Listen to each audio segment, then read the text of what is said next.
সুন্দরী আপুদের ভিডিও পেতে আমাদের চ্যানেলটি সাবস্ক্রাইব করুন। টাকা পয়সা লাগবে না, ভালো একটা মনের মানুষ হলেই হবে, যাতে সারা জীবন তাকে নিয়ে থাকতে পারি। সুপ্রিয় দর্শক, আসসালামু আলাইকুম। জীবনের গল্পে আপনাদের স্বাগতম জানাচ্ছি। অনেক দিন পর সেই সুমি আপুর সাথে দেখা হচ্ছে। সুমি আপু আমার চোখের সামনে আছে। অনেক দর্শক ওনার ভিডিও দেখতে চাচ্ছেন, উনি কেমন আছেন, উনি কি আসলে মনের মানুষ খুঁজেই পেয়েছেন কিনা, সেই জন্য। সুমি আপু কেমন আছেন? আলহামদুলিল্লাহ ভালো আছি। হ্যাঁ, অনেক ভালো লাগছে। এখনো তো মনের মানুষ খুঁজে পেলাম না।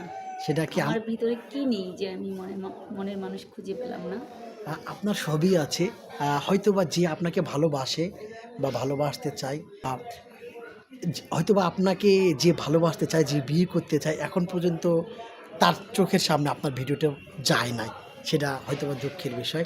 দর্শকদের অনুরোধ করেন যেন দর্শক ভিডিওটি শেয়ার করে, অনুরোধ করতে পারেন।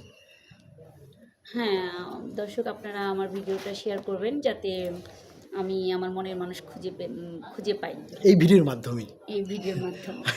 সুপ্রিয় দর্শক, সত্যি আপনারা অনুরোধ করছি ভিডিওটি শেয়ার করবেন। এবং বিশেষভাবে বলছে, সুমি আপুকে আপনার যদি পছন্দ হয়ে থাকে বা সুমি আপুর সাথে কথা বলতে চান, শেষে নাম্বার দেওয়া আছে নাকি সুমি আপু? জি। এবং বিয়ে করতে হবে সুমি আপুকে? বিয়ে করতে হবে নাকি ভালোবাসলে হবে? ভালোবাসতে হবে, বিয়ে করতে হবে এবং দুটি বাচ্চার দায়িত্ব নিতে হবে। দুটি বাচ্চার দায়িত্ব নিতে হবে। বলতে হবে তো সুন্দর করে। আচ্ছা সুমি আপু, আপনার দেশের বাড়ি কোথায়? দেশের বাড়ি হয়েছে মুন্সিগঞ্জ। মুন্সিগঞ্জে। কয় ভাই বোন?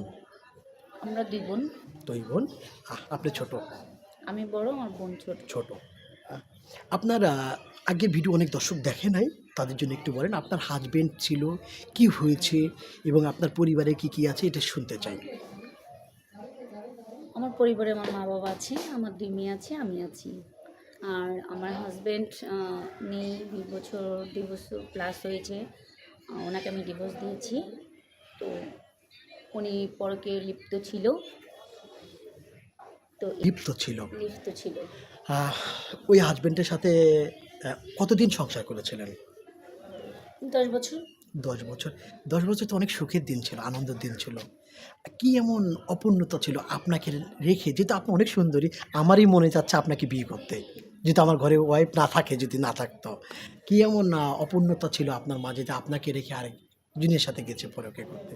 ভালোবাসা কম দিয়েছেন? ভালোবাসা তো আমার দিক থেকে কম আমি দেইনি, চেষ্টা খুব করেছি। বাট সে কেন মানে চলে গিয়েছে সেটা তো আর আমি জানি না। জানেন না? না। বারবার পরকীয়া করতে করতে ধরা খেয়েছিল এমন কিছু, না জি, কিভাবে জি, একটু জি। বলেন, শুনতে চাই। হ্যাঁ, বারবার পরকীয়া করতে যেয়ে ধরা খেয়েছে। বাট সে মোবাইলে মেসেজ করতো, সেগুলো আমি দেখে ফেলেছি। তাকে নিষেধ করা সত্ত্বেও সে সেগুলা রেগুলারই করে যাচ্ছে। তো আমি ভাবছি যে সে এরকমই করছে, তাহলে তাকে আমি তার কাছ থেকে সরে যাই, তাকে আমি সুখ দেই, শান্তি। সে ওইভাবেই থাকুক, তার সুখ শান্তি নিয়ে, জীবন নিয়ে সে থাকুক, আমি আমার মতন করে সাইড হয়ে যাই। আপনার মতো করে আপনার